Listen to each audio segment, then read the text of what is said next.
Alright, sorry about that, we're back. Ugh. Yeah, good old everyone's favourite random internet dips. Since it was just an optional mission and we was just clearing it out so I could show you, I just finished it up, so it's there. Muragugur. But before we go, I am going to go to Makoto's equipment, and then we'll just go back to the story, I guess.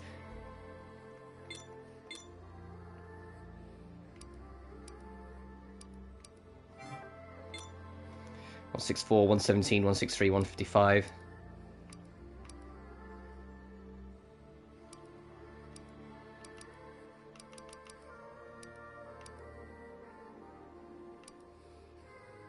Oh, that one's pretty damn good. Yeah, I'll take that.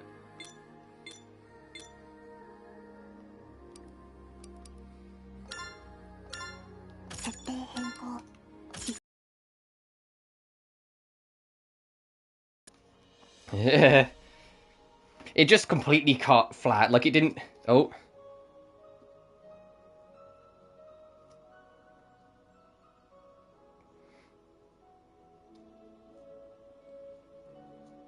I don't know if that's my end or the stream end, if it's buffering.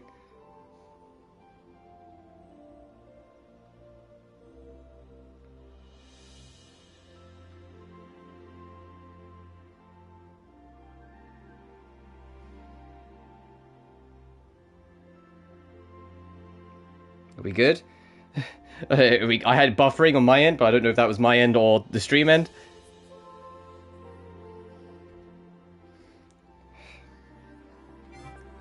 Hopefully it will fucking hold, please, for the love of God. Excuse me.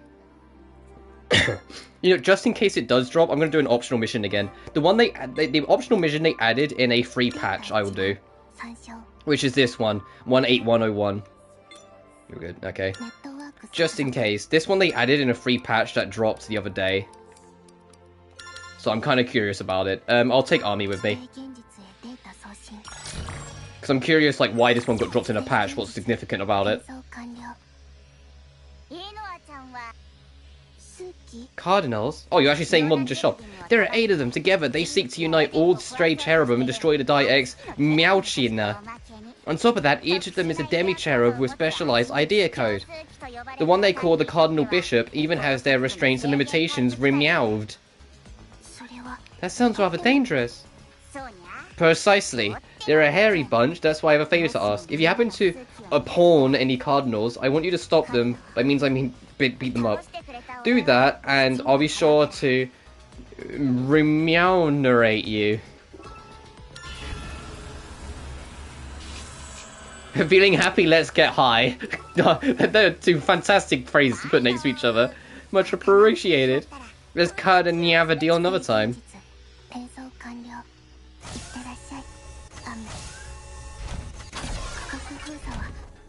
What the fuck? What do you mean level 120? Get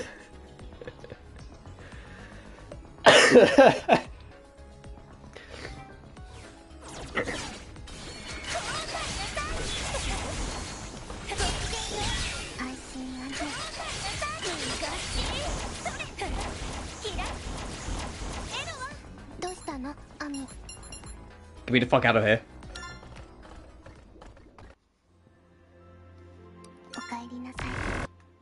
Got it, I'll come back in post-game. For it's a patch mission, what did you expect? For it to be, like, not that high? I don't know. I don't want either of these two to fall behind. There we go.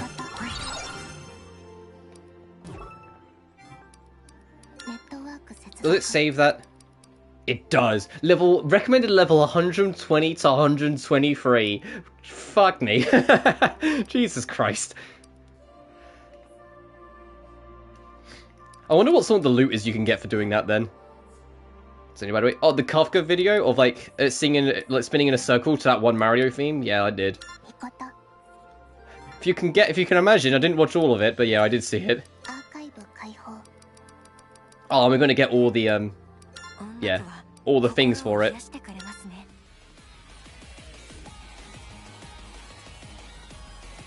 Oh, is this a new battle theme? I don't think I noticed when this played in the game, unless it played just during that that patch mission just now. Because I was certainly awake when I saw how high the level was. It's funny and cute. Well, it's funny, like I'm assuming it's like Kafka's actress or like the JP actress that's doing it, and in the background you can just hear someone giggling. I want to know who that person is who's giggling. Like, who is that supposed to be? Speaking of cute and funny, though, is Yoimiya's English VA has officially met Yoimiya's Japanese VA, and they've been doing a bunch of shit posts together on Twitter. It's funny, he said often layers Kafka doing a coffee laugh. Oh, that's supposed to be Kafka's. Oh. And so there's been, like, you know what the Spider-Man meme where the two Spider-Mans are pointing at each other? Like, the English and Japanese VA for Yoimiya from Genshin have done, like, they've recreated that and, like, pointed at each other whilst doing it. They've been doing, like, they've done, like, the little heart symbol with their fingers, like, next to each other in a photo and shit. It's really cute, actually.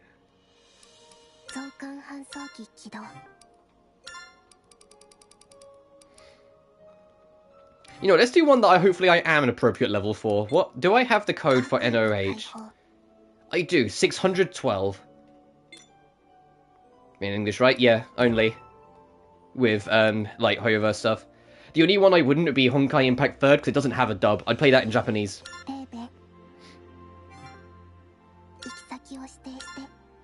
Oh, you didn't notice? Yeah, that's exactly why I didn't notice.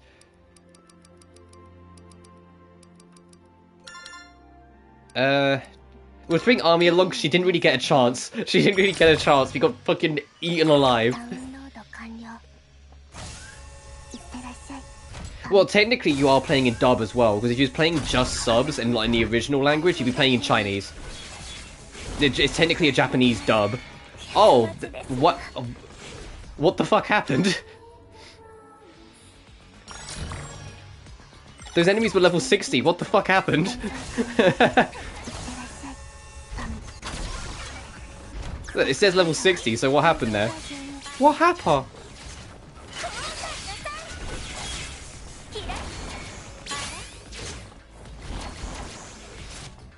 Oh, it's the laser attack. I think we just got caught by two of them at once, but no, they just hit really hard. Their ranged laser attack. This guy. The only reason I mention it is that when Genshin first came out, because there are always people who, for some reason, despite the fact the option's right there to play it in sub, decide that they have to go bitch to the dub actors about their performance, regardless of the quality. Fuck me. Alright, so the laser attacks just kill you. A few people were going after, like, the English VAs for Genshin, and, like, shouting at them and, like, getting angry at them. And then saying that, oh no, it's much better when you play it in Japanese, and, like, some of the actors were turning around and going, you do know, if you care that much about authenticity, which was, like, the origin point of a lot of their complaints, you wouldn't be playing it in Japanese. You've just got a fucking obsession with Japanese culture that you're refusing to acknowledge at this point. If you like it in the Japanese language, that's one thing. But saying, oh, you don't like the English because it's not authentic to the version of the game, if you cared about that, you play it in Chinese. And it was just, it's the only reason why I remember that point when people bring it up, because it's just like, I remember seeing a few actors get, like, harassed by it, and then basically pointing it out when people were saying, oh, authenticity this, authenticity that, going, you do know if you cared that much about playing it authentically, you're playing it wrong if you're playing it in Japan. You know, in Japanese, you know? Do you sound preference? Yeah, and I get it.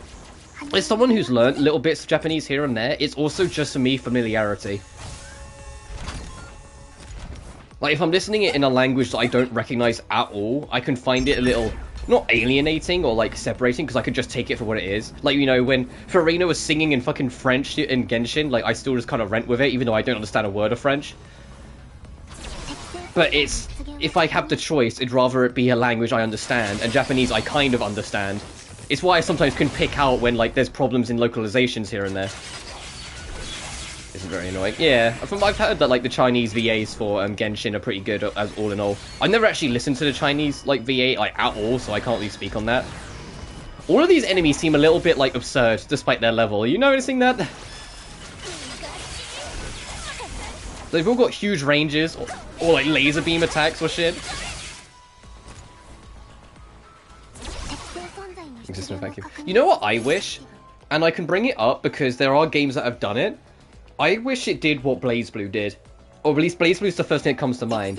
Where you can set it, whether it's dub or subbed, or what language it's in, per character. So if there's one character you genuinely like the English voice of, and one character you genuinely like the Japanese voice of, you can make it so that character is only in Japanese, and the other one is only in English. It was one of my favourite fucking things in BlazBlue that you could do. When they used to have dubs. Because some of the characters, like, just genuinely sounded better and more natural in English, while some genuinely just sounded better and more natural in Japanese. So it's like, okay, that character sounds better in Japanese, I'm going to put you in Japanese. And then, well, like, when he was in cutscenes, it would work naturally. Like, you know, Ragnar, for example, would talk in English, and Jin would spout back at him, but it was in Japanese. I wish more games did that, because, yeah, there are a few characters in a lot of other games I play where I would pick and choose. Like, good comedy. To be honest, yeah, once you beat the main story in any, BlazBlue game, you unlocked... Well, I say that Central Fiction had very few of them, but I get that Central Fiction was, like, the last of the stories, so they made it more serious. But you had, like, they called them the gag reel stories, where they were just kind of fucking around. So if you messed with the languages a whole bunch, you could just kind of, like, lean into the comedy a little bit. Like that, yeah. But unfortunately, the fourth and final one of like the main saga, Central Fiction, was the only one to not get a dub full stop. So that option no longer needed to exist because, well, there wasn't in English. And it was kind of disheartening because it was like you had all three of the other games have it, and people were used to the English VAs, then at the literal finale of the fucking story, that's when you decide to just do away with the dubs. Yeah, thanks, guys. You know, like, it was like, oh.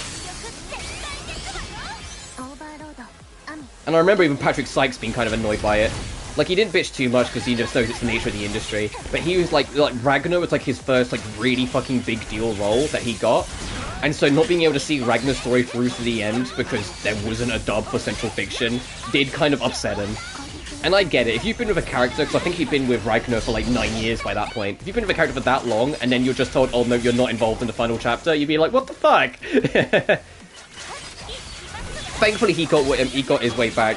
When Cross Tag Battle came out, the spin-off, that got dubbed, and so he got to do Ragnar again.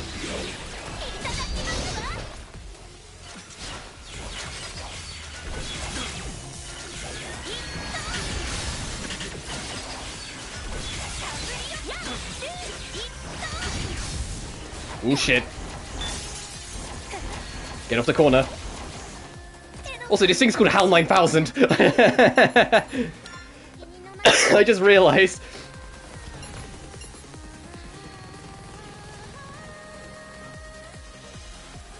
I'm wait. Oh, my health regen's ran out. I've got to get in there. I haven't got any more emergency repairs. I just got to get in. Oh, fuck it. Do or die.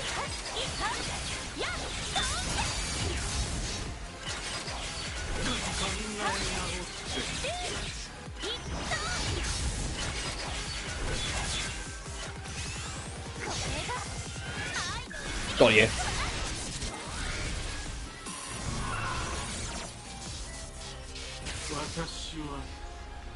You know, this happens every now and then, I've noticed in Crymachina.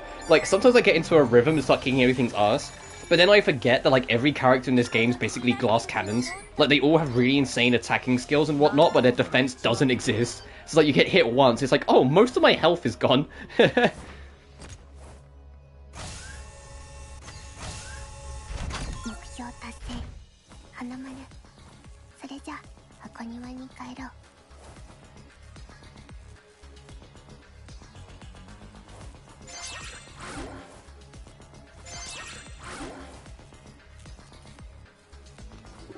Get out of here.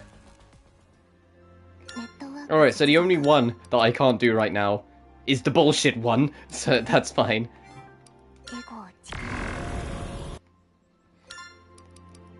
And I'm pretty sure I don't have any other more archival codes. Oh! Sir, excuse me. Oh! Here's if you want to get all the special machines. Interesting. If you want to go after all the special machines, all the demi-cherubim that our merchant was talking about, there's all the codes. And we did HAL 9000.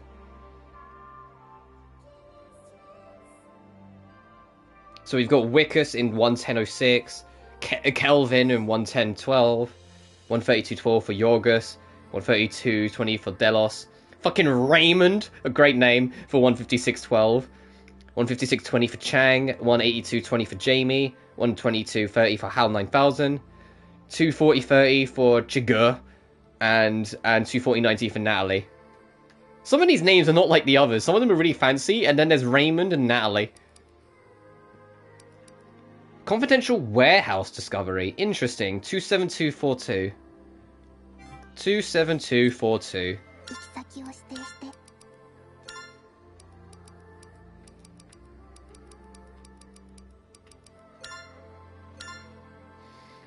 I'll take army again.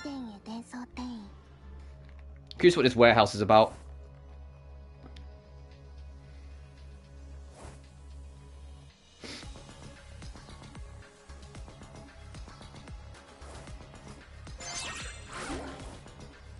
Oh, it's just getting a new weapon. Okay, fair enough.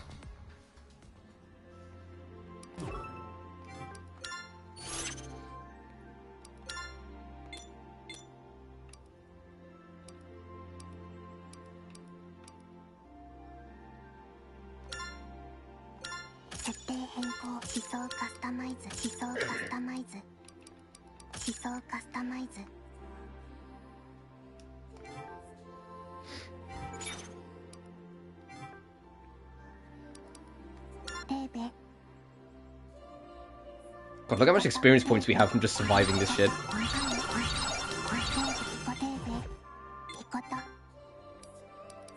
gonna save again.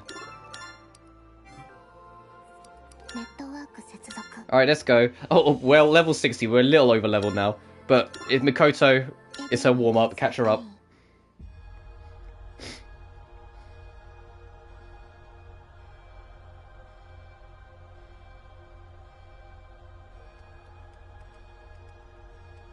Oh, I like the music. I like the melody. Oh, it's chilly out here. Do you get cold easily, Mikoto? Yeah, especially my fingers and toes. Never survived a winter without hand warmers. Anyways, back to why I mentioned the Kafka video. Someone should do something similar with Anoa's Leben. Oh, that would be cute. Leben, Leben, Leben. I can hear it now. Ba-da-da-da. Leben, Leben, Leben, Leben, Leben, Leben, Leben, Leben, Leben, Leben, Leben, Leben. Yeah, I can hear it. Did you hear I had to do the melody? Like, I couldn't just instinctively start doing the rhythm. I had to kind of run it through my head for a second.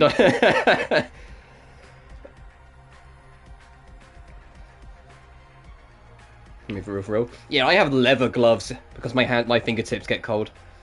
I love my leather gloves. You can always use me as a hand warmer. Careful, Ami. Jesus. Hugging a hologram would make me depressed. Oh, the frost your heart, though. At the cost of my dignity? Pass. You get cold even in a synthetic frame? Talking about the ambience, Anoa. See, it looks freezing out there. It is. The domain is at minus 270 degrees centigrade. Colder than the standard of... That's not that far away from absolute zero.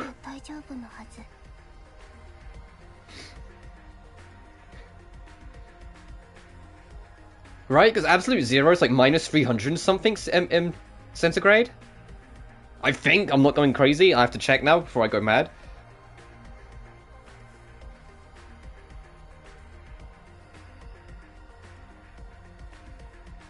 Oh, it's minus 273.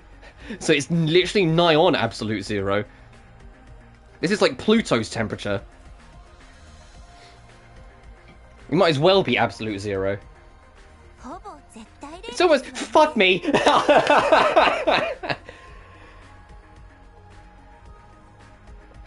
God damn it. It's 3 degrees off absolute zero, he says, one line away from not realizing the game was literally about to fucking say that. Then, fair, that's fair enough. I have negative understanding of Fahrenheit. Celsius makes enough sense to me. It hits 0, it means it's cold. It means water can turn to ice. Anything above 0, water can't turn to ice. Anything below 0 on it, like, water can turn to ice. That's enough for me to understand. Whilst Fahrenheit is somewhere in like the 20s or 30s still, before water can turn to ice. It's weird. Obviously, it's just what you're used to is what you're used to. It's just, like, for me, I really struggle to understand Fahrenheit properly. Because I grew up with Celsius.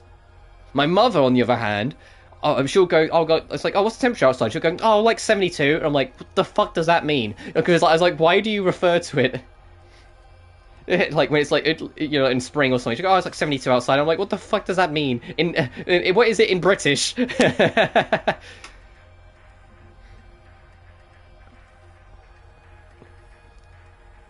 Well, I don't know why my mum defaults to Fahrenheit, like, so much, but she does. That's anything to do with whatever role no one's keeping under wraps? Oh, it's possible. I mean, my mum understands both. I think she just has a preference for Fahrenheit. I think she grew up with Fahrenheit and she learnt Celsius later on, so it's just what she's used to. That's entirely a guess. I'm sure if my mum was here, she'd start explaining it. But she's currently working. And I'm not about to drag her into my stream. You're working for now, I need to warm myself up. So if we're on the obligatory ice level, does it mean we're going to have ice physics? Like, am I going to start sliding, or is that no? Is it just another aesthetic? Take care, Makoto. Take care out there. Take care. Be back soon. And that's a promise, Levin. Hang on, it's been a while since I played. Don't get all smug over something I taught you. Save that stuff for Army instead.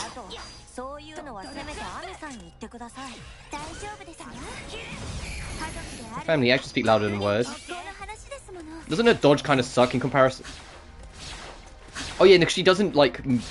She slides across, so hers is like a precise dodge.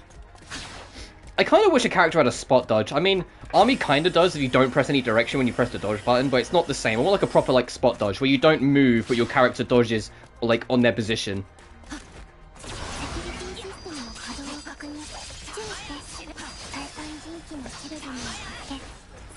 Because her dodge is close proximity, because it's about staying close to the enemy. Like, you circle around them and shit. I don't believe you're just coming back from time off.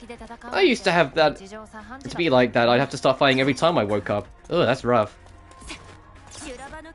Seems like all the experience running the gauntlet is coming in handy.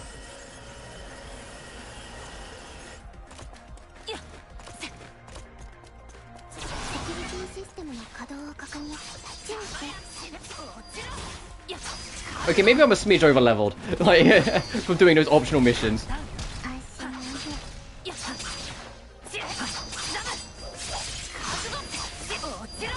That's fine. It's just like what it was like in Crystar. When you into Crystar, I was like 20 levels higher than I was supposed to be, and I fucking bullied the shit out of, Mephis and Phyllis. I think what the names was for a second then. I wanted to just say Mephistopheles, and I was like, no, that's them combined.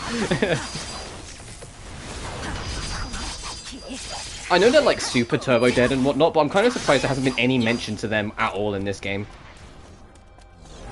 I know because like, there hasn't been any mention to the Limbo realm either, but like I'm surprised like the only like tie we've had to Crystar is that Anoa was built by Nanana when she was still alive, when she was still Nanami. Word of guidance. That's probably plots. What's this way?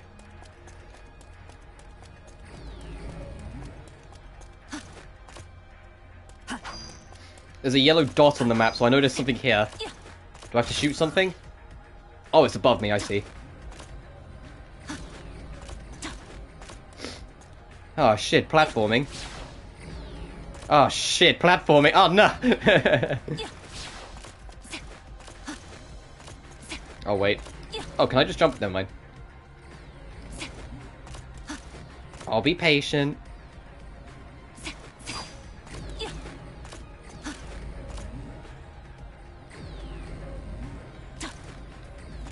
Oh, it eats your jump if you're going down. Okay, got it.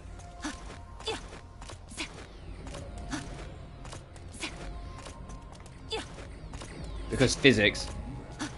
In the same way, yeah, you jump higher with it because physics. Oh, I think I see where I'm supposed to be going. To this. Fucking it didn't register the jump. I hate my life. At least I'm regenerating health the whole time I'm doing this. The game's like, oh, you might be over-leveled for combat, but you're not over-leveled for fucking platforming with a character that's dodge is counterintuitive. Because Army's dodge is a fixed distance, is always a fixed distance, and Levin's dodge is completely manipulatable, so you can use it as like a dash jump, whilst Makoto's isn't really manipulatable at all. What am I fucking standing on? And if I try and attack instead, she travels way too far, so she ends up overshooting shit.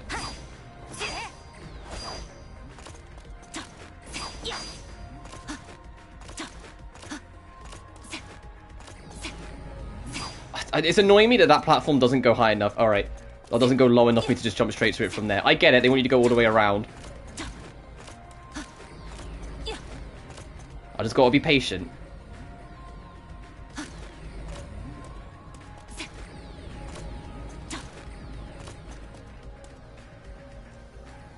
That's got to be a dash. I don't think I can make that. There we go. Oh, God.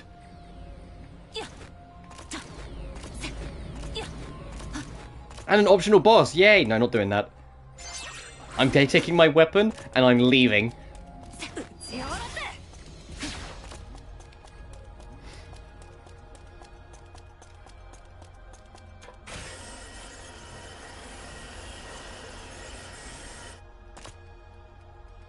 Oh, when we landed like this with the white light on the ground as well, I thought I was like on this wall. I was like, what the fuck, where are we? Alright, what mini boss is going to come greet us this time? Yeah. Ah, you must be the Eve Deus Ex Machina, Eve. You're disturbingly fluent, almost like a human. Does it surprise you that I'm not like the other cherubim? I have been granted additional personality data in order to stand against you. So you're special. I used to believe as much, but it isn't actually so. No, you're plenty special. Cherubim and Eve differ not just in body structure, but data storage methods as well. Because of this, an excess of personality data in Cherubim can cause a system malfunction, though the particulars may vary between individuals. For some, their cognitive circuits short out, others go mad, or experience divided consciousness. Literally them, I'm not like most girls. Hence why it's rare to find compatible personality data. Yes, rare. Not special. This is my limit. If I come any closer to being human, I will break and disappear. That is why I have no choice but to be a mechanical monster. Which would be... Makoto, what is it with you and your random English? I wonder which would be better, to live as a monster or die as a human. I am a cherub. Not Pinocchio. I am not human enough to wish I were a real boy. So as far as you are concerned, I am a monster carrying out Lady Noen's orders. Alright. Teddy! Oh, what a name for a monster. Teddy, the Archer of Silence. Oh, Archer? That means he's gonna be trying to shoot the shit out of me, isn't he?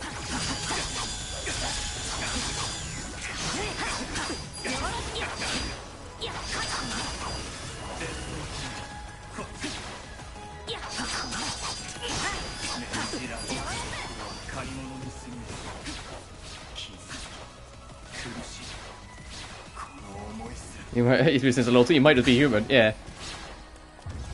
Well, they were saying, like, it knows it's human enough because it got more personality data, but it's prepared to abandon its humanity for the sake of doing its mission, or like it rejects it outright to just be the monster instead of being man. But the fact that it immediately understood that she was referencing fucking Pinocchio is enough for me. I know that a computer could probably pick that up as well, but you know what I mean? It's enough for it to reference it, and the fact that it kind of based its sentencing off of it afterwards, going, yeah, no, I'm no Pinocchio. Speaking of Pinocchio, at probably some point early next year, whenever I somehow get time, I want to do a live stream on Lies of P. Because that game looks super fucking fun, it looks right up my alley. As someone who's been looking for a Bloodborne 2, and is starting to think we're never going to fucking get it, that looks super up my alley.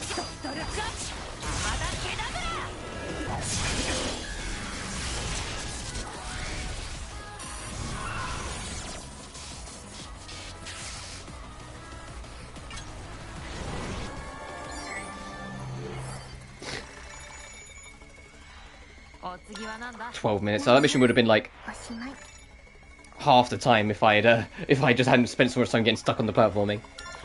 Yeah, Bloodborne's one of my all-time favorite games. So a game that took direct inspiration from it. You know Pinocchio's not Disney, right? Pinocchio's an old folklore story. Disney did their own version of it, but Pinocchio's an old folklore story.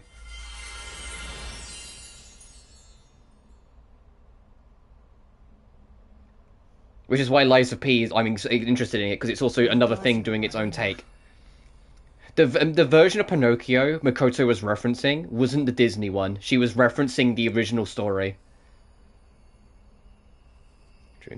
Yeah, and unfortunately there's a lot of things like that, but there are a lot of old... Like, Pinocchio is a very old folklore story that Disney just did an adaptation of, like their own version of, and really, like, niced it up, to be blunt.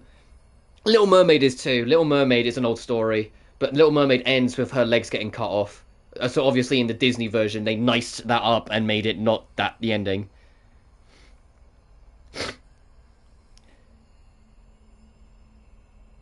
Yeah, I know, I was just clarifying. Like, what Makoto was referencing was that. But yeah, Lies of P, it's just a different adaptation. It's not based on, like, the Disney version. It's based on the original folklore story, but doing its own thing. And it just looks really fun. And as someone who loves Bloodborne, a game that, through the director's own admittance, took inspiration from Bloodborne, I'm like, fucking sign me up. I will happily play a game that's inspired by one of my all-time favorite games. You know, like, come on. That's like if a developer went, hey, I'm working on this game, it's inspired by Atlas Sophie. You'd be like, oh, okay. I want to see if you capture the magic or what, you know? Speaking of, happy 8th anniversary to Atlas Sophie the game. That's kind of cool. I know that was yesterday, I think, but still. From Disney. Think of Alice in Wonderland, and like, Alice Madness Returns, the American McGee version of Alice, is a lot closer to the actual story than, like, Disney ever will be. I call an 8, but she is 8. Don't say that. Don't say that. You're going to put yourself on a list. You okay, Noah? I'm alright. I was just thinking about how lucky I am. I'll get the gateway under control right away.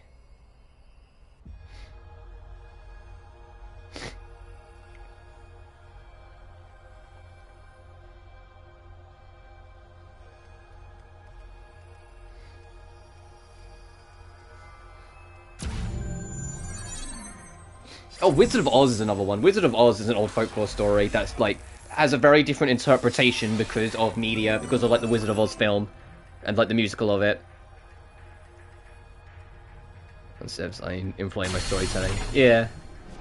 A lot of people do, because to be blunt, the original story of Alice and the Madness is interesting. There's a lot of fascinating things of it that a lot of, like, other adaptations don't really tap into.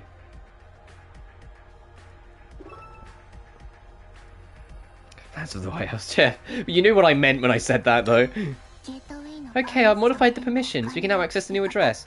Good work, Makoto. Let's return to the garden.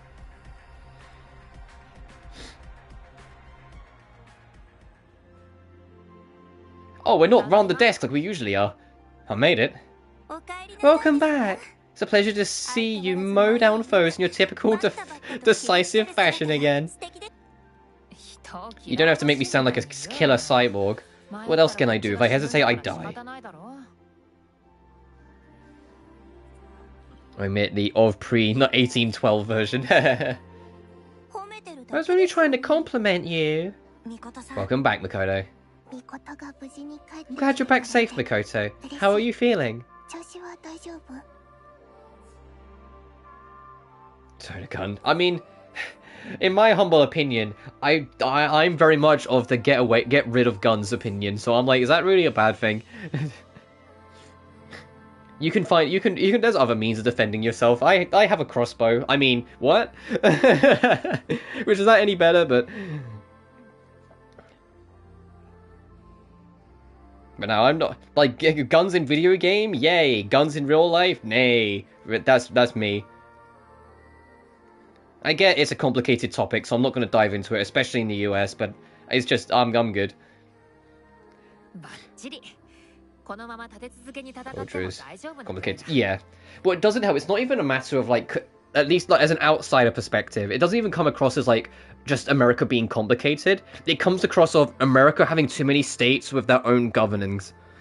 So there's too much infighting between the states of what decisions should be right for the American people. And so it feels like it becomes needlessly complicated because there's too many cooks in the kitchen. That's how it comes across as, like, an outsider. And it ends up making it feel like nothing actually gets done unless it's something bad that just benefits them.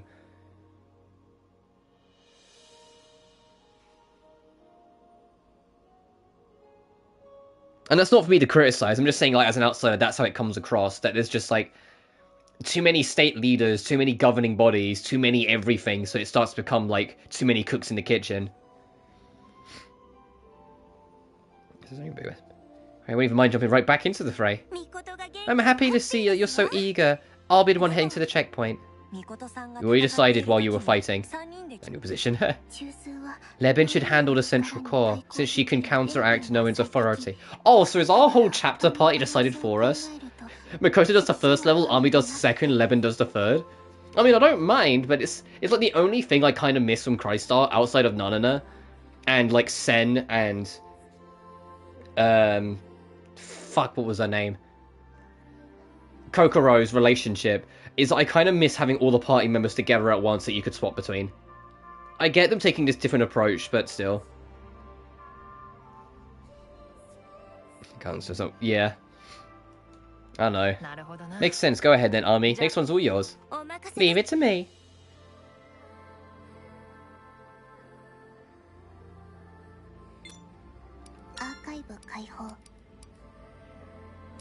Oh, we got the temperance code. Okay. Considering this says server farm temperance instead of... Actually, no, I was going to say instead of like the confidential warehouse, but they already say server farm. I wonder if that... Like, I don't know if there's going to be other update-based ones that I haven't unlocked yet, because I'm not far enough.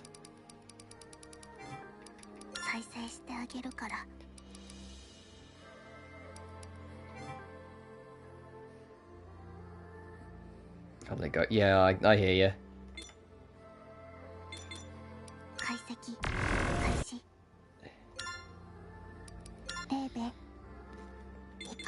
I'm glad I didn't leave anyone behind level-wise then. And was kind of juggling it evenly. And then after this next mission, we should have enough experience to level up Leben.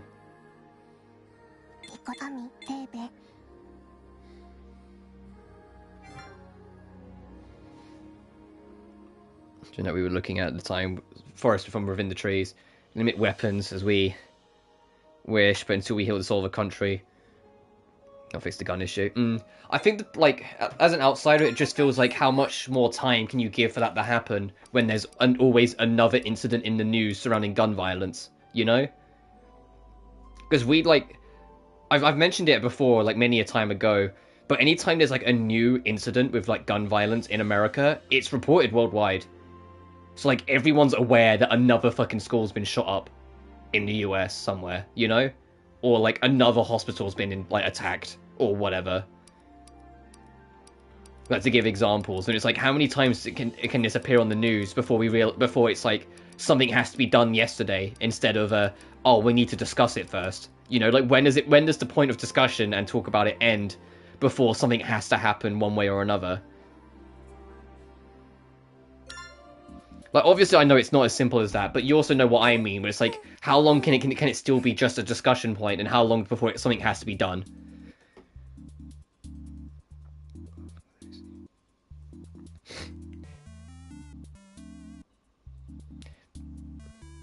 You're in a good mood today.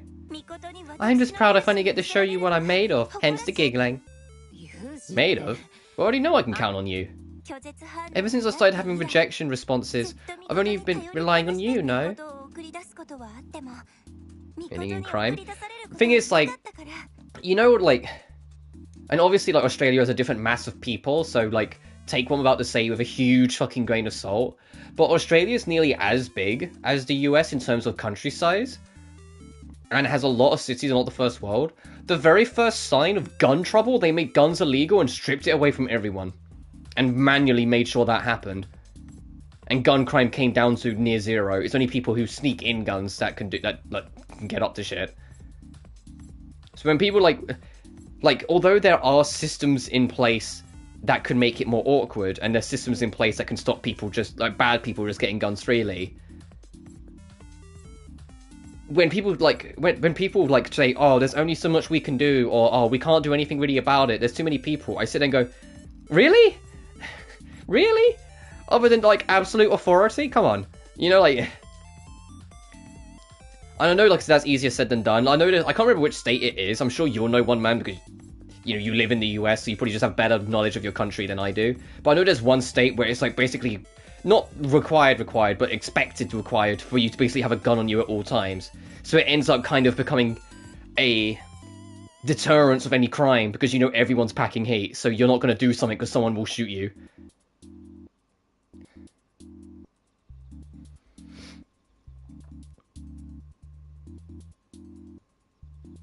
They sneak them in. In fact, most people here support the common sense laws. Oh, fair enough. So you off, neither the other way around. Pretty much any urban city at this point here. I mean, I say all this, but I live in the UK, and that is a knife crime city. If it was like most people have knives, so you know, like every country has their problems. So this way, Chicago, New York, Boston. Hey, Fable, hope you're doing well. We're doing more. And he said Crystar. It's because I was thinking about Crystar a minute ago. Crymachina. Hope you're doing well, dude. My health is mostly better, but I had an internet dip, which is why this is like part 2 of this part of the stream. I think I'm in my discussion here, though. Yeah, there's only so much that can be said about gun problems. I mean, so I will, like, I'm going to continue streaming, obviously, but I'm probably not going to stream as long, as I would usually aim for. Even though today I'm not working, so I could go for longer, just because I don't want to push my luck with my health. Even though I feel better, it would be that thing where it's like, oh, I feel all good. Play for so long and then suffer. Ever heard or played Helltaker? Yeah, I finished it. I got it because it's just like some stupid little like mini indie game where it's like a puzzle game that turns into a dating sim, and I thought it was really charming and cute. I like the character. I love Cerberus, that instead of 3 dogs, it's just 3. It's like it's just triplets. It's just 3 girls. I was like, that's kind of a cute way of doing Cerberus. And I did it without a guide, so I absolutely got screwed over. I think it was on Lilith. I think Lilith, like, it got to the dating sim bit, fucked it up, and I don't know if they ever patched or changed it, but if you fuck up the dating sim, you have to solve the puzzle again, and I couldn't quite remember what I did to solve the puzzle, so I was kind of like,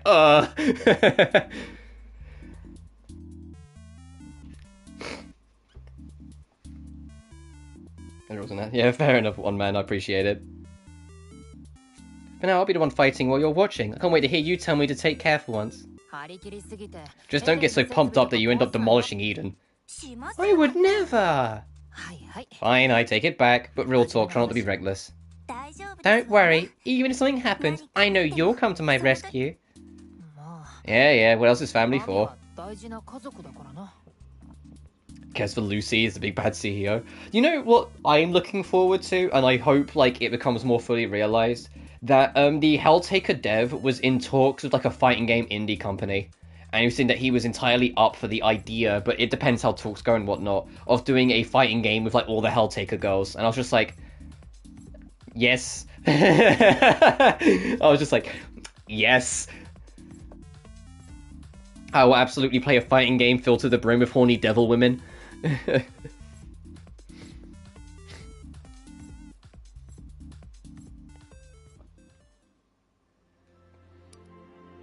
The wishy-washy Deus Ex Machina.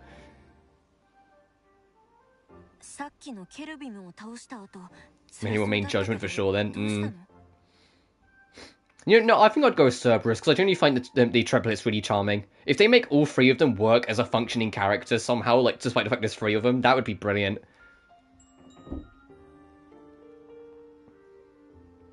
Everything okay? You seemed a little down after we beat that cherub earlier.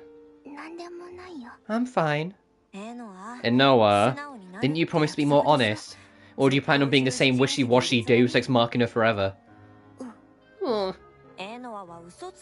Were you being a bad little liar, Noah? Not exactly. I just feel a little guilty. Something like Ice Climbers from Smash? Yeah. Either that, or I forget his name from Grand Blue Fantasy Versus, where it's like only one of them fights, but it's only doing like special skills or supers, the other two show up in the animation. Do I have the right to feel happy and have a heart when I created and brought up as a machine? Especially while there are others who are still suffering the way I did. It's okay. Those are two totally different things. You should get to enjoy your happiness for what it is. Smash is a platform fighter. It's a subgenre of fighting games. It is still person versus person, fight to the death. Wonder is my top game of the year. Yeah, when I looked at the list, I was like, there's two games on here that I'm not really sure I would have put there. I'm happy they are, because I'm always happy for, like, you know, developers getting credit one way or another. But there was a small part of me that was like, I feel like Hi-Fi Rush should have been on that list. And I feel like Final Fantasy 16 should have been on that list. And I feel like Mario Wonder didn't need to be on that list. Yeah, I was actually going to talk about Game Awards, but then, you know, I was ill for a week, so I didn't get to. I was actually going to go through all the nominations and give my opinions and whatnot. Oh, no, one man, if you want to talk about Game Awards and the problems with it this year, the big one is to do with the Indie Game Award. How one of the games on the Indie Game Award list straight up isn't a fucking indie game. And it's like, how... I know they don't care about the Indie Game Awards. It's like, it's literally the, like their throwaway award to basically say be happy we gave you this sort of thing. But they've got on the Indie Awards, one of the games nominated is Dave the Diver, which has a pixel art style but is published by Nixon, you know, a $9 billion company. It's not a fucking indie game. No, I completely disagree. Hogwarts Legacy came out, sold well, and fell off the face of the earth when everyone realized that game was mid. That game is just bad. You want to play a good Magic game, play literally anything else. And then you also won't be accused of being transphobic for playing a game that profits the worst, one of the worst and most richest transphobes on the planet. Hogwarts Legacy not being on the Game Award list at fucking all was a good shout. In my opinion, because even ignoring how I feel about the quality of the game itself, and how I think it's just average and boring as shit, it avoids... Jeff knew it'd just avoid any and all bullshit and controversy. Because they know any penny that went to Hogwarts Legacy went into the back of J.K. Rowling's pocket. You know, the most outspoken, loud, and richest transphobe on the planet, who never doesn't take jabs at transgendered people, and never doesn't try to diminish them as nothing but pedophiles and shit like that. Sorry to make that deep, but I take that very personally with Hogwarts Legacy, sorry. It gets under my skin a lot with, that sort of stuff. I've tried to be better about it. It doesn't get under my skin as much as it used to, because I'm not going to stop people enjoying something from their childhood. It's just very much separating the art from the artist, and the art of Hogwarts Legacy isn't good anyway.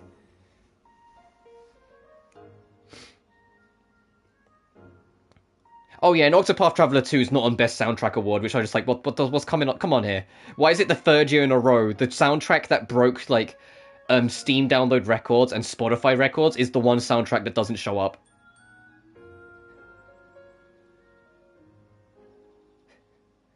Like, you know, we had Guilty Gear Strive dominate Spotify records, didn't get nominated.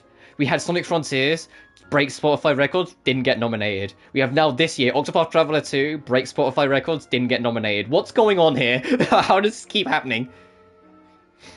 CC game.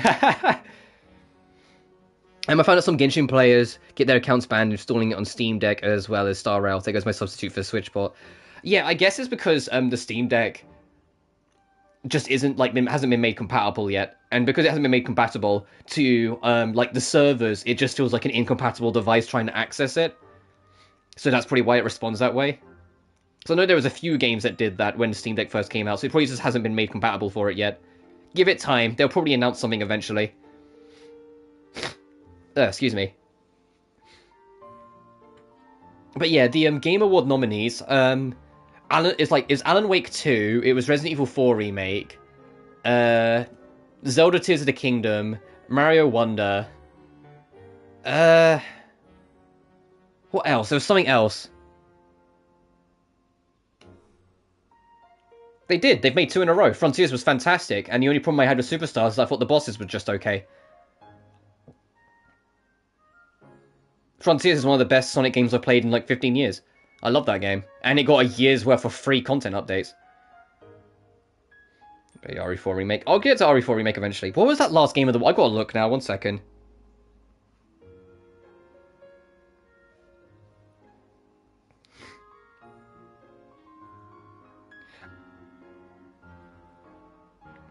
Oh, Spider-Man 2 and Baldur's Gate 3 are also on the Game of the Year award. So, the Game Awards is Alan Wake 2, Mario Bros. Wonder, Tears of the Kingdom, Baldur's Gate 3, Resident Evil 4, and Marvel Spider-Man 2. Best ongoing is Fortnite, Final Fantasy XIV, Genshin, Cyberpunk, Apex. Community support is Final Fantasy XIV, Baldur's Gate 3, Cyberpunk, Destiny 2. What the fuck? Are you out of your mind? No Man's Sky. Mobile game is Ever Crisis, Star Rail, Monster Hunter Now, Hello Kitty Island Adventure. Boy, I know which one I'm voting for.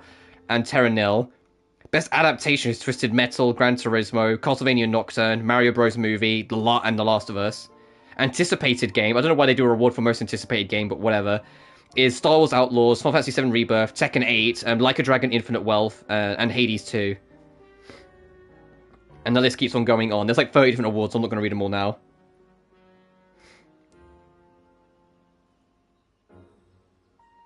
And Star Rail. Well, after last year's bullshit, well, who knows? Well, for most anticipated game, I imagine Infinite Wealth will. I think Infinite Wealth will snipe it. I mean, it's got good competition for most anticipated. Because Hades 2 people are ecstatic for. Final Fantasy VII Rebirth is fucking huge for anyone who's a Final Fantasy fan. Especially someone who grew up with 7. And I've already forgotten the other two, because that's how... Star Wars Outlaws, I don't fucking care about Star Wars.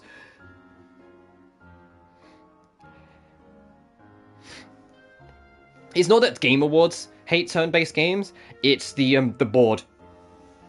When it comes to deciding the awards, Jeff Keighley has a board of something like 160 people, but all of them, every single fucking one of them, are like executives or CEOs or just significant people of like a bunch of Western companies. So like when you've got like fucking half of EA deciding on what game gets nominated for the Game Awards, yeah, it's no surprise that random Japanese games don't get nominated. You know? When there's EA, Activision, Ubisoft, and Bethesda people, and Microsoft and Sony, there's only so much influence into... like, it's as much as Jeff Keighley tries to make it unbiased by having so many people, it's clearly not fucking working. I mean, Final Fantasy should be a mixed bag, because that's the magic of it, that each game goes out of its way to be something different within of itself. I don't even love every Final Fantasy game, and I'm a huge Final Fantasy guy. Rising Revengeance was a game I never knew I needed to play. Yeah, I love Revengeance. It's one of my favorite games. Oh, most people hate FF13, one man. I think I've said it before, like, FF13 has one of the most interesting commercial responses I've ever seen, because it was universally praised and loved in Japan, and it was universally panned and despised in the West. Like, it's so interesting.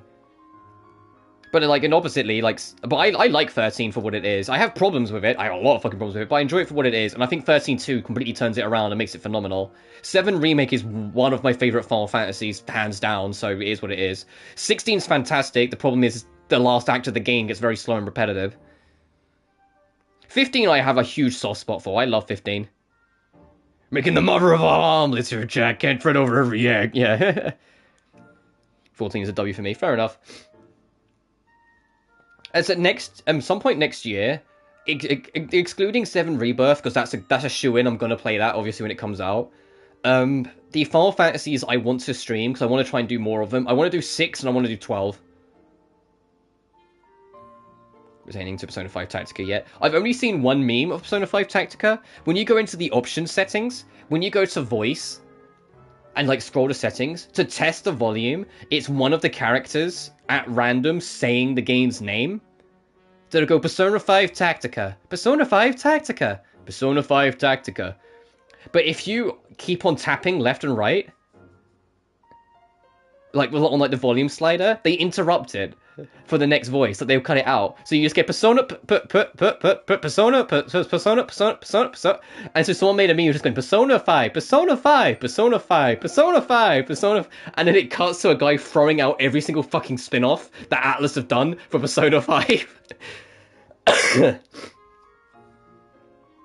I'm not touching Tactics because I don't really like Tactics RPGs. And Reload I will, but not on stream. That's an off-stream game. Because Persona 3 is my least favourite Persona game anyway. So as much as I'm excited for the remake for it, it's still my least favourite Persona game. Yeah. So I'm like, I'll do that in my spare time. Okay, mobile game. Oh, it's because of all the chibi models, I get it. Like it's got that art style, it's all chibi-ified, like it's just fixed menus and levels and nothing in between. I get it. Hey, mix of it. Yeah, but Shido's never coming back because Shido's entire story arc was ruling the country with power and fear and making it that he was the only one left standing. So that's not someone that's going to be made a hero. I know you'd love to see it just for the anarchy it creates, but that's not going to happen. It's the same reason why Akechi isn't the main character. Let me reveal your true form. I do, saying that though, would be interested in a villainous lead for Persona 6, or more of a proper anti-hero, or more of like a morally grey. Or just give me fucking Velvet. Again, give me Tales of Berserier's Velvet. Where she's absolutely the protagonist, but she's also absolutely the villain of the story. You know? But you empathize with her struggles and understand why she's doing what she's doing. Yeah. Pancakes, pancakes, pancakes. Yeah. It's funny, because I loved Persona 5 when I went for it, but I still to this day haven't bothered touching Royal, and I don't actually know if I ever will. I just have no interest. My favourite Persona, on a technical level, is still Persona 2, Eternal Punishment. But my favourite one in terms of just how much I've played it is probably base Persona 4. Like, I love Golden more, but I've just put more hours into base Persona 4, because I had that since launch on PS2. Thanks for the sweet street. Anyway, we've been sitting on the screen for ages. Like, Leben and Ino have just been staring in each other's eyes for ages. We don't live for pain or sadness, right? We live for joy. Thank you, but I feel like I'm going to be punished for being the only one who's blessed like this. If you're worried, you can just blame it on me. You're only following the orders of a greedy human. So it wasn't via a genre. I played through the whole story once and a remake is available. Within a few extras, it can be a chore. Yeah. Especially because I don't think Royal has what good old Persona 3 to Persona 3 Festival had. In Persona, with Persona 3 Festival, it had this amazing fucking thing where if you had your save of the original Persona 3, you could transfer it. You could transfer your save from 3 to 3 Festival. And it was so nice. It was so nice to be able to do that. To just completely transfer your save across so you didn't have to like completely start from scratch again. Whilst 4 doesn't have it because how are you going to transfer your PS2 save to the Vita at the time? And I just think 5 doesn't have it because Atlas just want you to buy the game again and be happy. Nice, well, get the shit bait going. But we know from insider sources that after Persona 3 Reload, the next Persona release is intended for 2025, and it's going to be Persona 6. We also know they're working on a Shin Megami Tensei related project, but we don't know the depths of that. We don't know if that's SMT6, we don't know if that's SMT5 actually coming out on something other than the Nintendo Switch, we don't know if it's a remaster of 4, which I fucking love. What I would give to have a remaster of SMT4, Jesus Christ. Or like a remake of the first 2 games, that would be nice, even though I think that would be very awkward to approach because of the nature of just how fucking old those games are. I wouldn't even know how to remotely approach that fucking game, like in terms of remaking it because of how dated it is. It's literally, it's like borderline a text dungeon simulator where you move forward and the game gives you dialogue telling you where you've gone and where you've moved to. It's that old. So I think it'd be more accurate to say reimagining the first 2 games as opposed to remaking, but I don't know.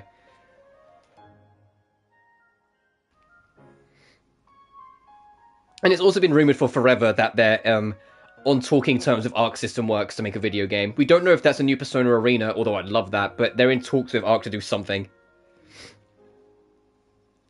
We got the villain story was in P4AU. Yeah, well, you got to play a show. You got to play a show, you got Adachi's personal story, and considering he's literally a mass murderer, he's by default.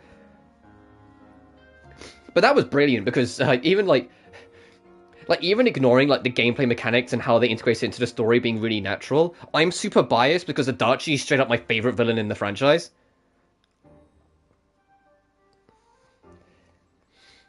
Like no questions asked. Like Adachi's straight up my favorite villain in the franchise. I love that fucking idiot. Yep, I want to see nothing but smiles from you for as long as possible. That's definitely greedy. Oh, that's cute.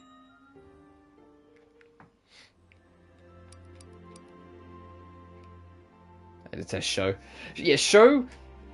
I get Sho's idea, because he's the opposite of the Shadow program. I forget the full title of it. Where instead of being a machine with humanity in his heart, he's a human with the Dark Core in his heart.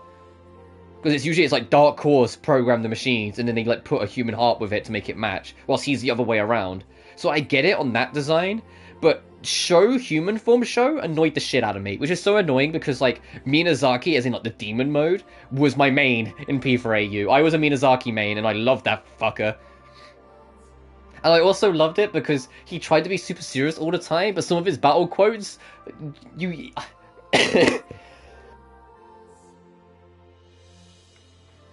sorry, you can't make serious. You miss a grab and he goes, I made a blunder. It's like, you can't...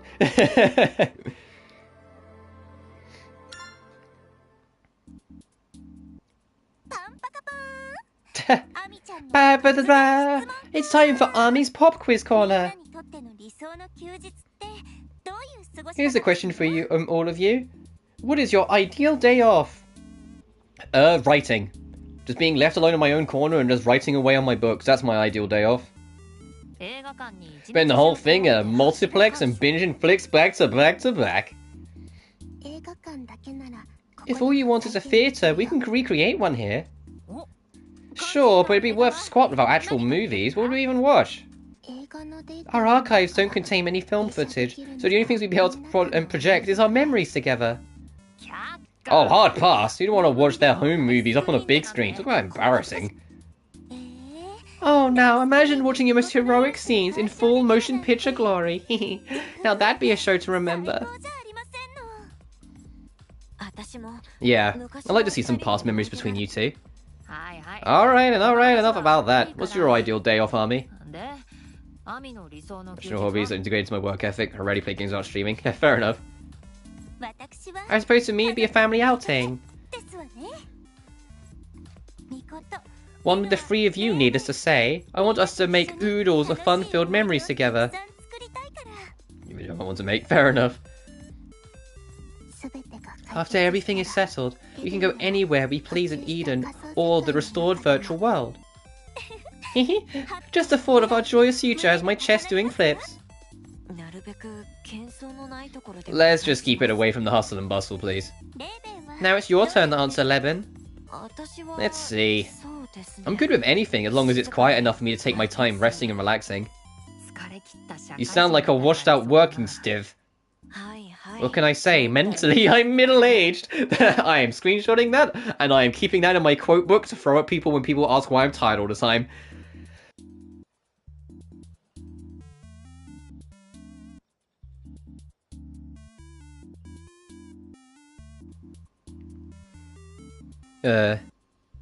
Consume media. Yeah. I am keeping that as a screenshot.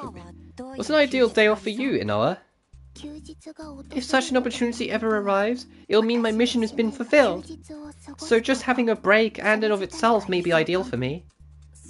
Fair enough. You've been on the grind 24/7 since they booted you up like 2,000 years back. Even sweatshops have better conditions.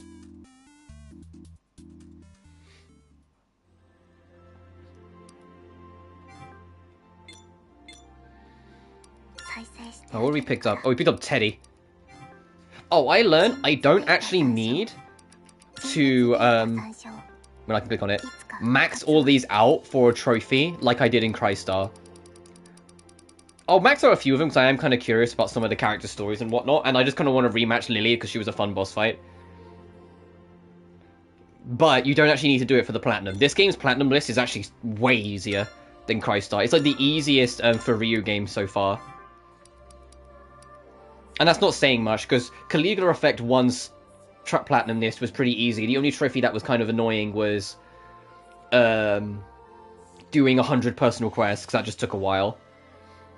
Crystar's platinum was super easy. Like, once you finished the game, the only trophy I was missing was get one of each... get all 3 of each enemy defeated, so I could just look up a guide for which enemy was, and reach the max level, which I did very quickly through the boss rush. This one is just beat the game, get a good weapon, beat a super boss, and reach level 99. And all the rest are like little miscellaneouses. Like, you know, dodge 100 times and shit like that. Like, it's a super easy trophy. Do we have TEM's code? I think we do. 36004.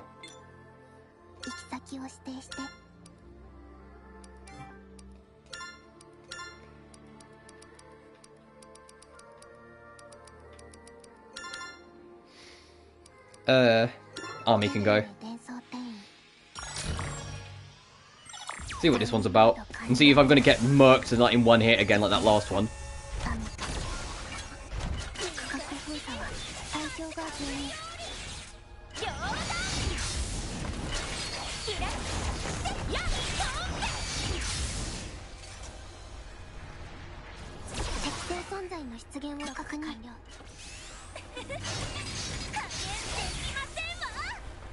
There's another enemy over here somewhere. There you are.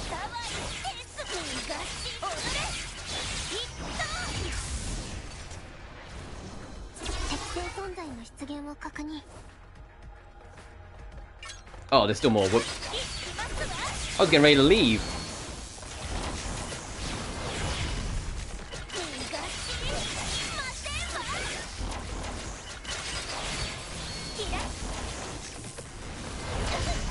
Oh, I dodged into it. Fuck.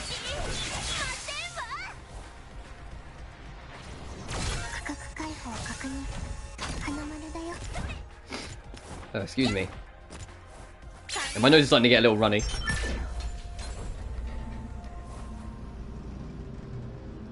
I want to do another main mission, so after this, I'll do the next main mission, and I'll probably wrap it up. I said, I know this stream is a little on the shorter side, but I don't want to take the piss. We're streaming more of this game tomorrow anyway. Because as I keep saying, I want to try and make this game done before before we get the... Oh, I'm dead. Okay, so the beams are still super brutal, got it.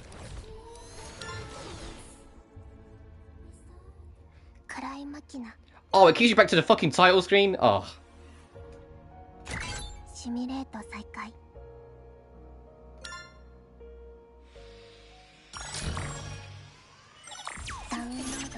Fine. I was hoping that would be quick. Fine, I will just do return the base.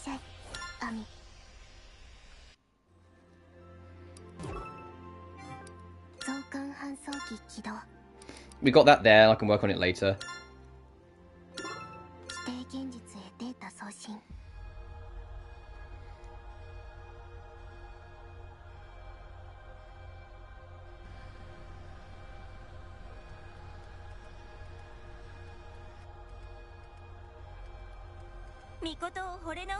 I'll do my very best to make Mikoto fall in love with me all over again. Are you attracted to Ami's strength, Mikoto? Hell no. You've seen her fight, it's terrifying. Yeah. Excuse you, I heard that. I am always the very picture of grace. Ferocity, more like. You swing that giant axe and rip up cherubim with your bare hands. Rip and toss, rinse and repeat. I never ripped them up. How cruel. Why, I'm so blinded by rage that I might divulge your cute little weakness out loud. Wait, hold on. Rule number 1 of the Inoa household, don't reveal family secrets. Rule number 2, do not reveal family secrets. You're bound by non-disclosure agreement. Oh, I don't really recall such a rule. Because I made it up. She's ticklish on her stomach and thighs, but especially on her feet. Hey! I guess it could have been worse. This is news to me. I'd like to know more. How exactly did you come to learn this? How do you think? That's a good question, because it means you must have touched her all over at some point. Have these two fucked? Is that what you're trying to imply here? Well, what happened is, finish that sentence and we're donezo. Then it'll be our secret. They fucked. And no, it wasn't anything inappropriate, in case you were wondering. I don't know.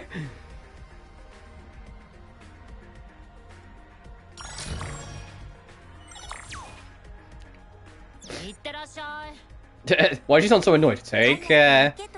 I thought as though you're hurrying me out the door. Be back soon, everyone. Take care, Army. Oh, there's a lot of enemies here.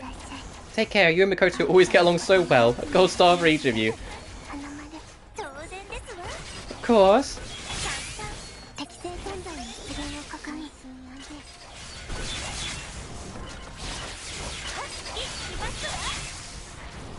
Oh nice, I got it on the backswing. It's like when you're playing Yakuza 0 and you get an enemy on the backswing of Majima's bat. They're not even facing them, they just catch the corner of the bat on the backswing.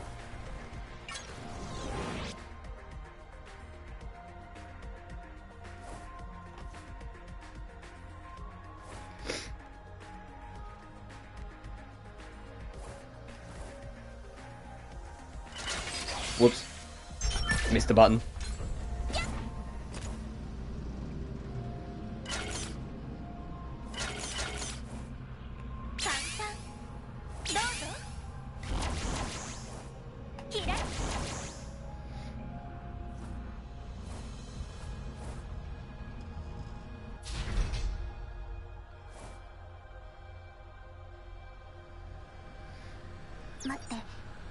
Wait, temperature ahead, near absolute zero. It's hazardous even for your frame.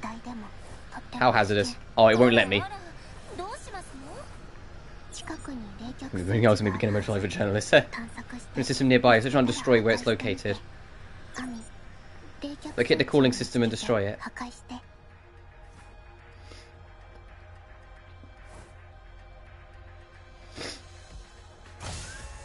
Oh, is that it? The thing that's glowing?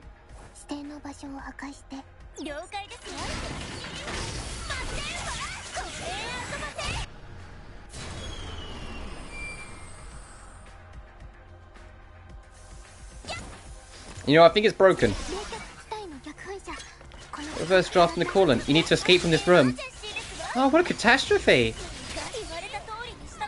You did what I was told. How could this have happened? Probably your ogre strength. I saw the corner of the screen started to freeze over. That pretty much confirms it. I suppose I reap what I sow. Good work, Army. The blocked section should be accessible now. What a wearisome detour. What's this way? Speaking of detours. Oh, Jesus Christ. I missed the first jump. Alright, this is a good start.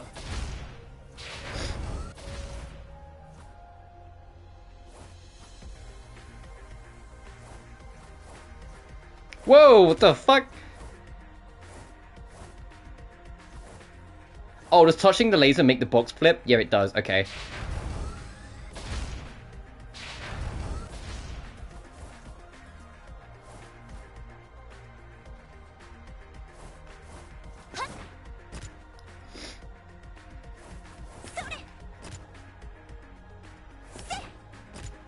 It's a safe spot. And there's another pickup and an optional fight. I'm not going to do the optional fight because I've learnt my lesson.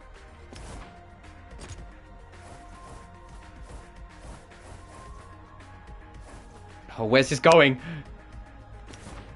Oh, is this all the way back round? Oh, okay. Alright, fine, we'll start from the beginning.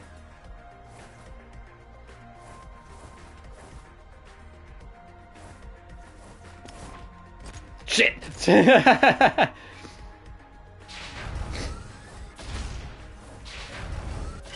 want to try and get that pickup that's like right there.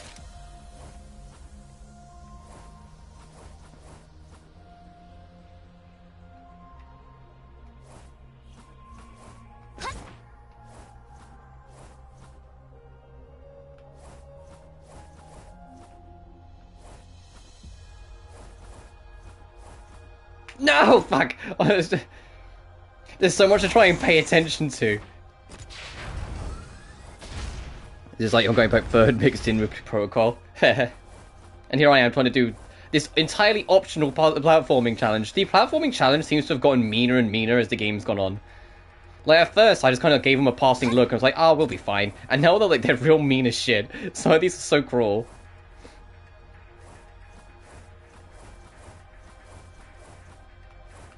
No! Oh, damn it, I tried to move out the way the other one.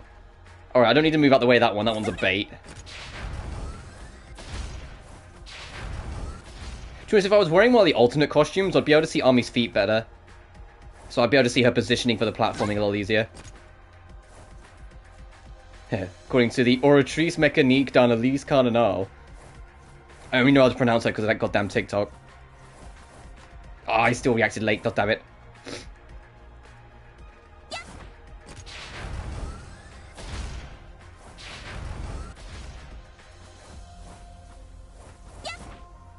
Right, one more good go. It's that bit in the middle that kind of sucks. I'm not sure how to cleanly handle.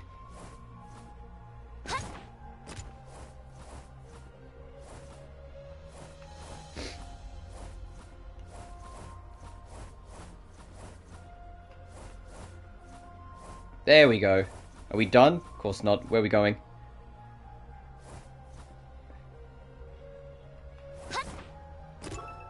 No, I'm not doing the optional fight.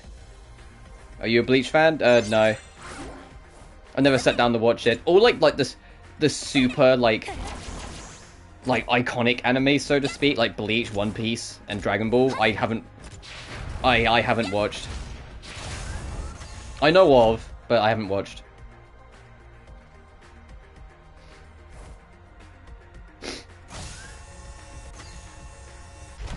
Well, I say that I've seen bits and pieces of Dragon Ball over the years. I know enough.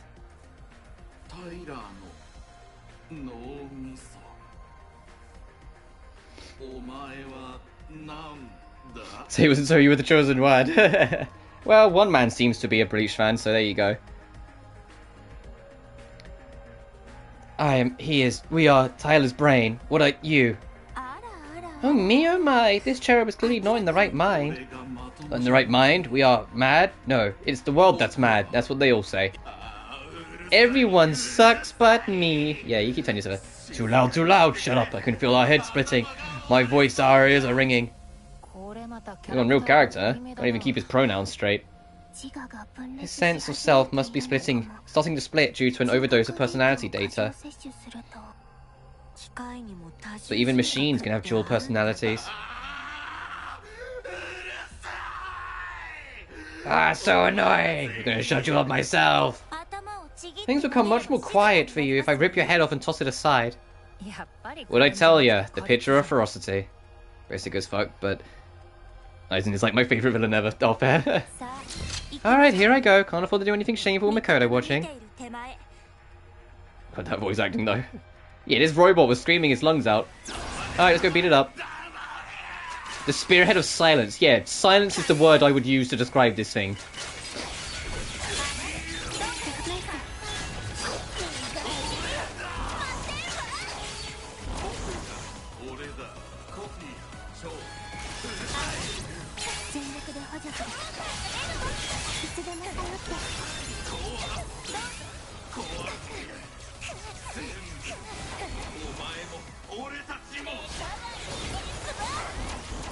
This bitch actually kind of hurts.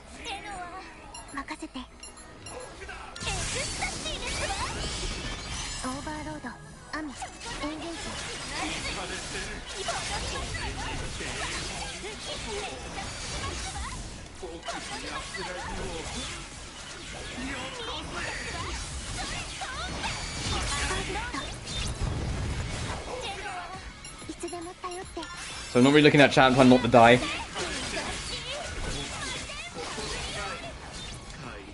They fucking flick me up, this bitch. I'm assuming you're talking about Bleach anyway, so I'm gonna be lost in the conversation regardless. Ow.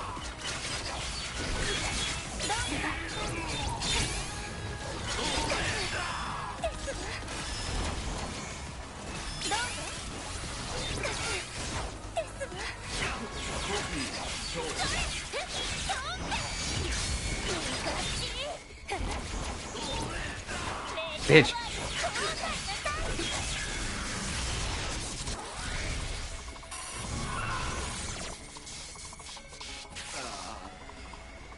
Oh yeah, you guys are, and you're just talking about Bleach. Okay, yeah, so I was out of that conversation regardless. Oh, I could just focus on the boss.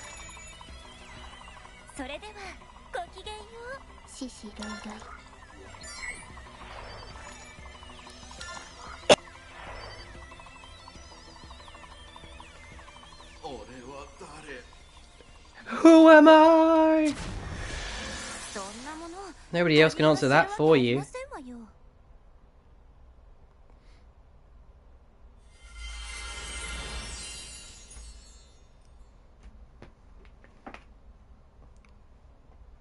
You should try, so you got a promise. I just don't have the time. Kodo, did you see how graceful I was? As much as a ferocious barbarian can be, yeah. You wound me! Still, it was good to see you all bright-eyed and bushy-tailed out there. Is he dodging Bleach? Oh, you.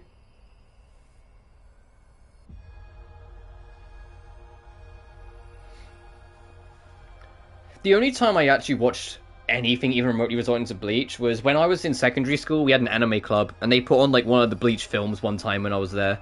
And even then, like, I was in the room, but I wasn't necessarily focusing on it. I was just like, it was my comfort zone to go to when I didn't want to go out on the playground. The only thing I know is that the main character's dub actor is Johnny Young Bosch, aka Nero from Devil May Cry 5, and that's all I know.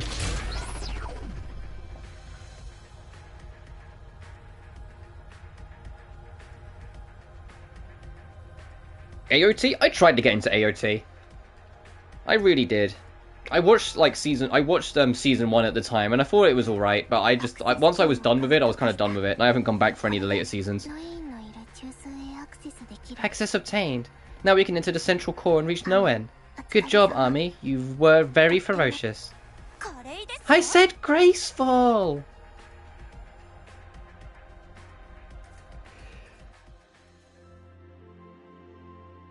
Keep in mind I'm talking about when it first came out, so like I think I was still in secondary school. I think I was still like either 15 or like 14, 15 or 16. So my opinion might have changed on it when I watch it nowadays, so I just haven't got around to it. Death Note? I've seen all of Death Note. I feel like it dropped off after what's his face died. Forget his name, the hacker guy that's like the rival character to L.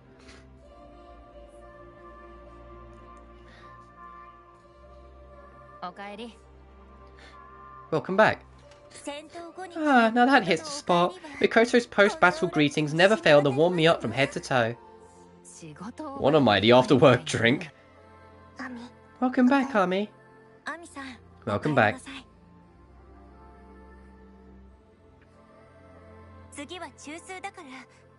Ryuka deserves all the apples. Yeah, you knew what I was talking about.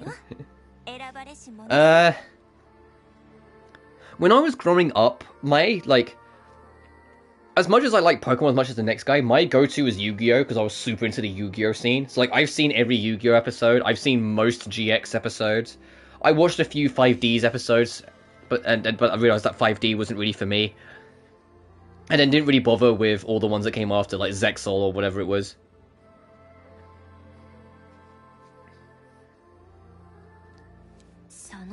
Still not thrilled about the name, but I'll do my best.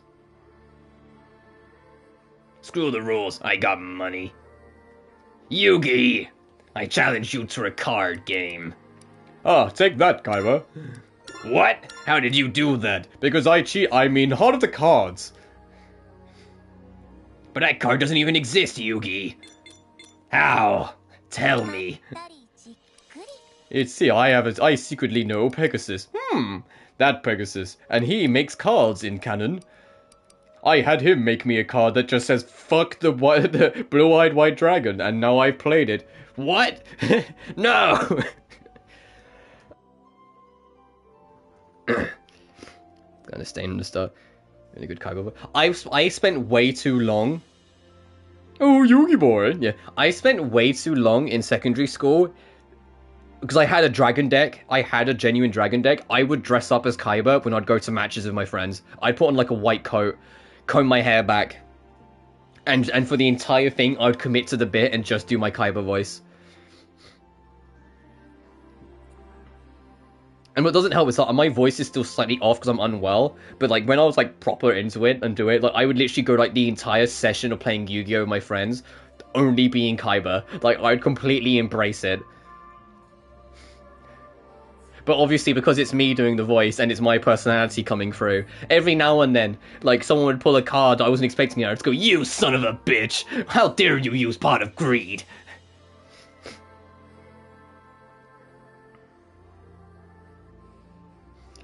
Yeah.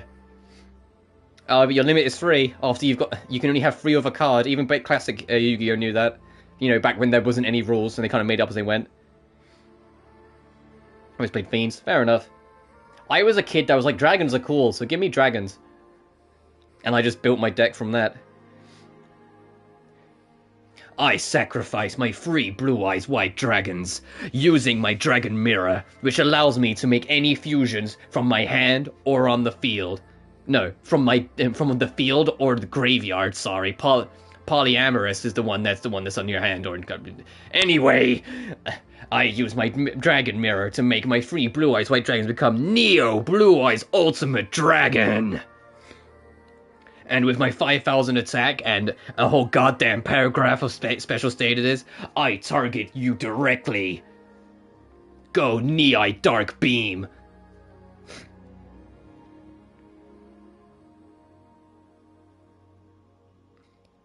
Yes, I do. Yes, I do. Fabled. Yes, I fucking do. Ah, you tried to attack me directly instead after you did it? Well, you made a fatal mistake. I have a trap card, and that trap card is Mirror Force. Your damage is coming straight back at you, you motherfucker.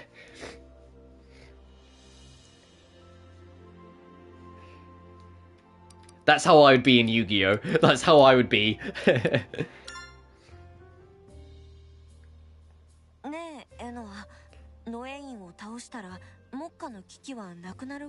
I shall pummel this too big of a man! Yeah. I also remember GX and everyone got chazzed on. Chazzed all over the place. Because he's Chaz. And Chaz doesn't follow the rules. Chaz does what Chaz decides.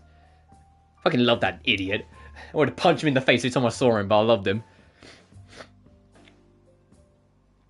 Dark Ruler can actually override and Cypher. Fair enough. My go-to, honestly, after a while... Actually, if you give me a second, I can get my deck and tell you. 1 second.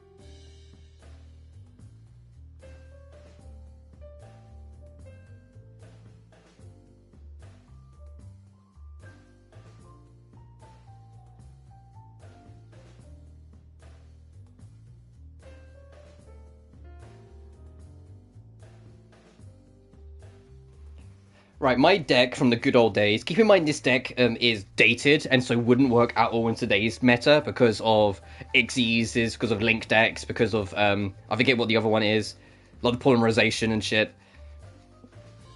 So, it is dated, but my deck, starting my spell cards, and these are in alphabetical order, I had Ancient Rules, which allowed me to summon a level 5 or higher monster at any point. I'd get my Blue Eyes. Burst Stream of Destruction, I have 3 Blue Eyes White Dragons, so it's a spell card that allows me to just get rid of your monsters.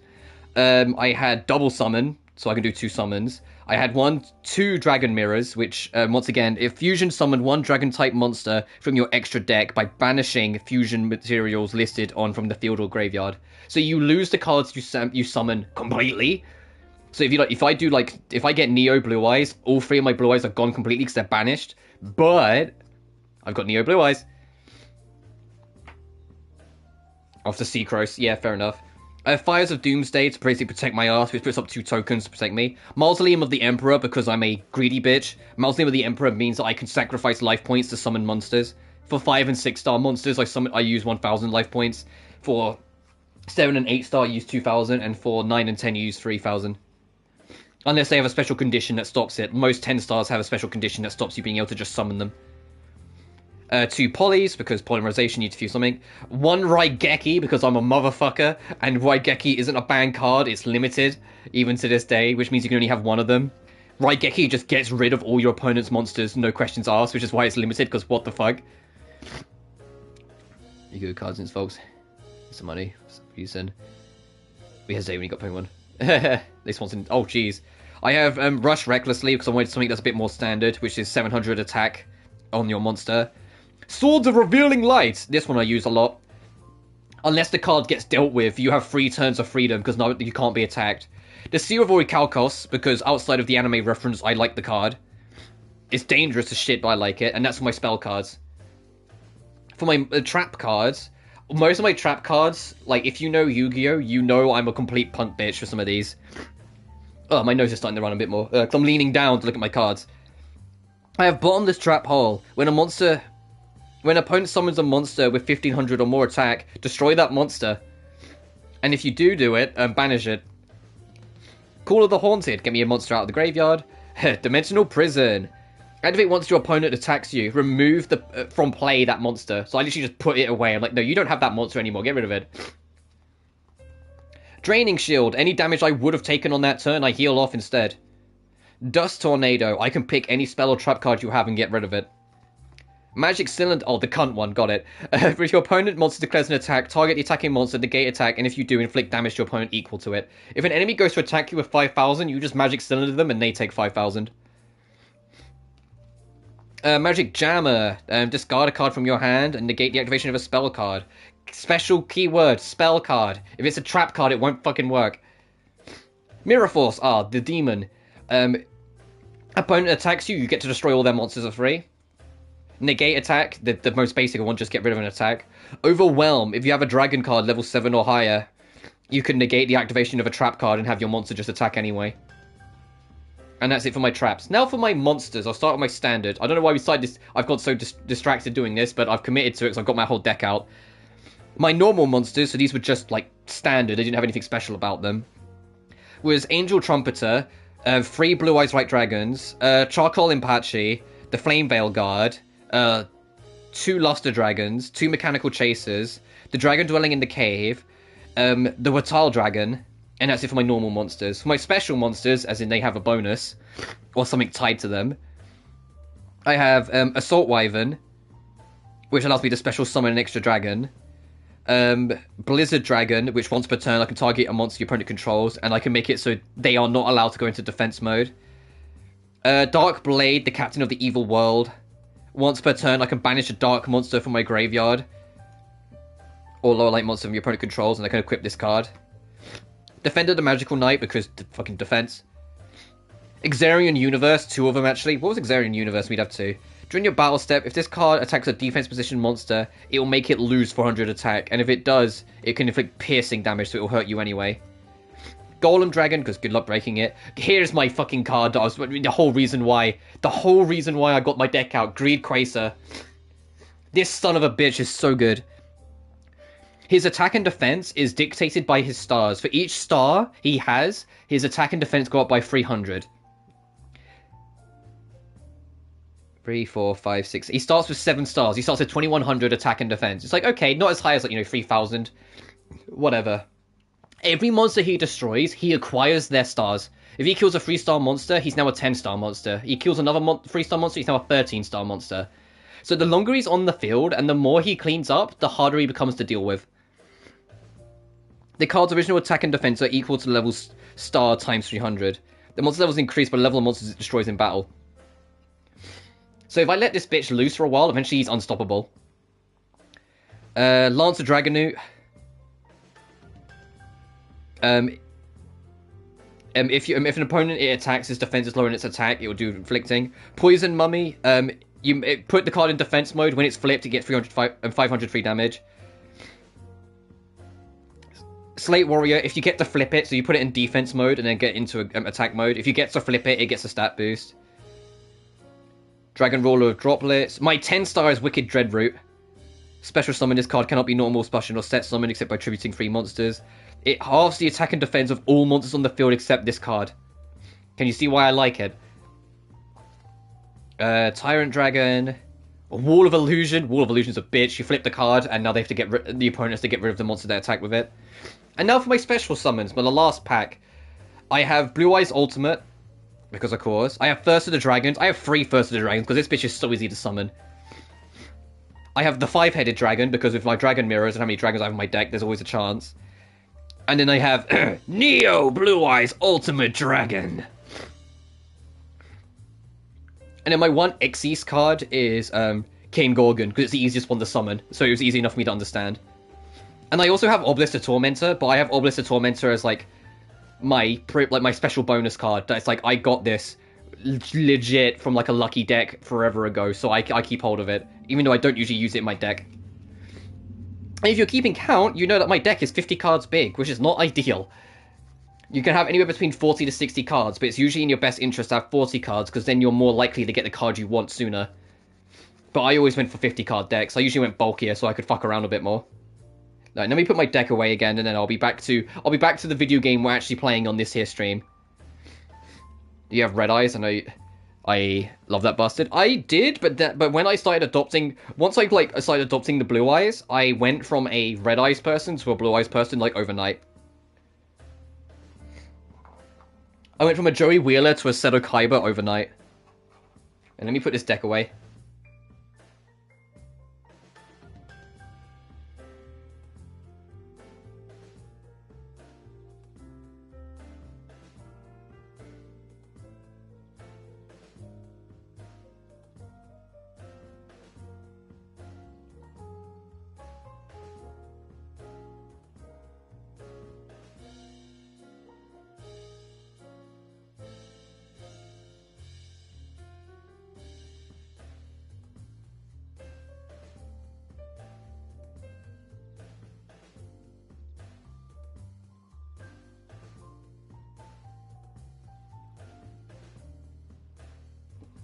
To be fair, Joey has usually pretty good decks. Throughout the whole show, if you look at his deck's usually not too bad. The problem is that he completely misuses it all the time. So he just gets beaten put to a pulp.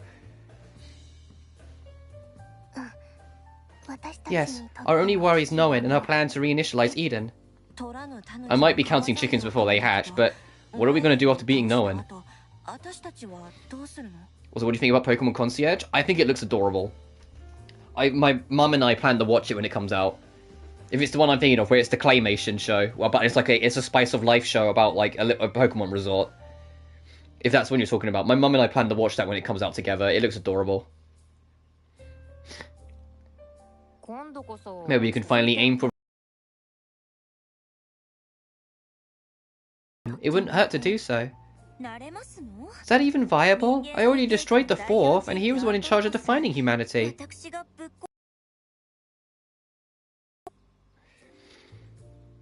Are we giving Psyduck the spotlight? Absolutely, I love Psyduck.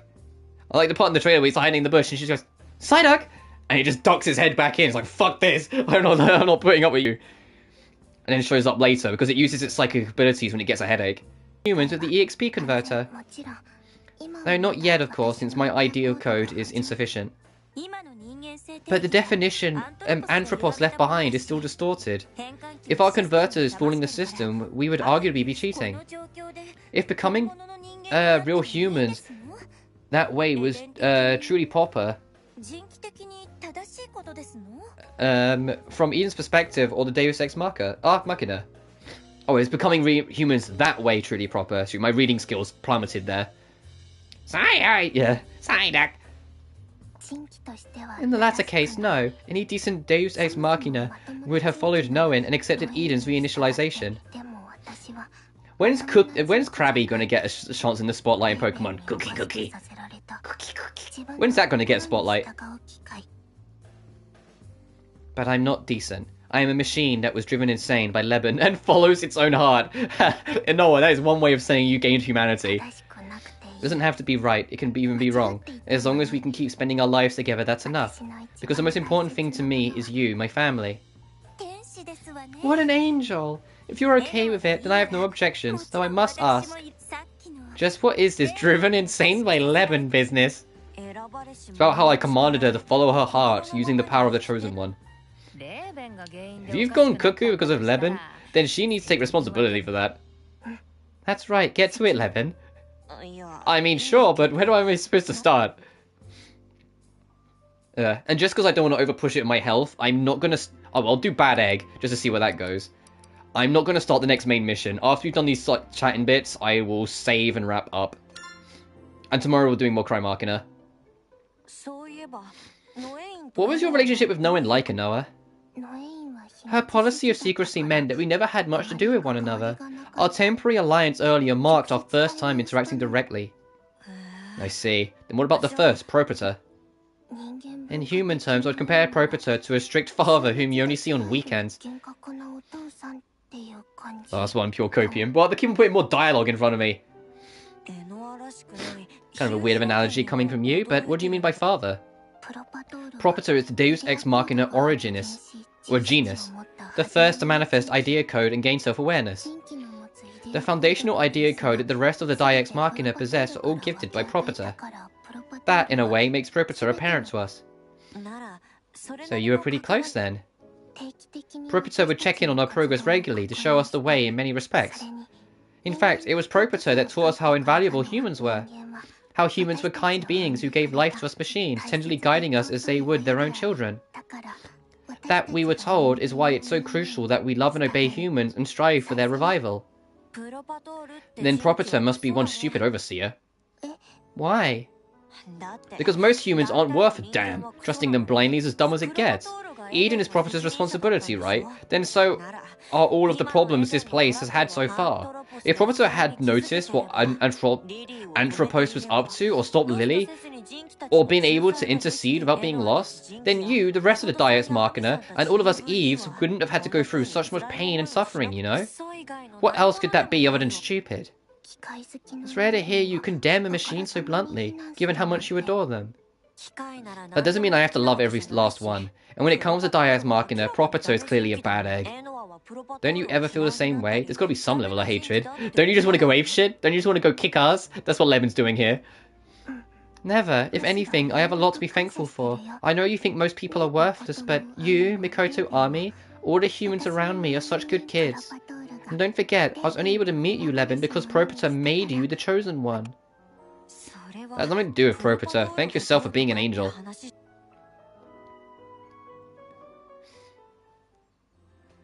Alright, we got any optional chats? No, we're not. Let's make sure there's no cutscene that's going to click when I click on here, so I can do grinding off screen. Good, okay. We'll pick up some code analysis. See what I can level up. Save. End.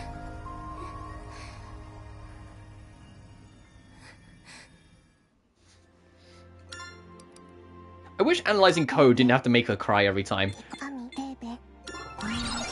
Nice, everyone's at the cap. Well, the current cap. Save. There we are. Right. Oh, what the fuck have I picked up over here? Oh, right, for Mr. Scream-a-Lot, got it. But that'll do from me. For my first stream back, I didn't do too bad, even though I am still a little sniffly because health. And, you know, the internet decided to, like, throw me out the door. Like an hour in, which is a little annoying, but what can you do? But I'm going to call it here. So we'll be back with more of this tomorrow. Well, I'll hopefully continue to keep on getting better. But until then, as always, thank you all so much for watching. Remember to like and subscribe if you haven't already, it genuinely really helps this little channel grow. Additionally, you can find my Twitter, Patreon, and PayPal in the description of every video. But until then, you guys take care now. Peace.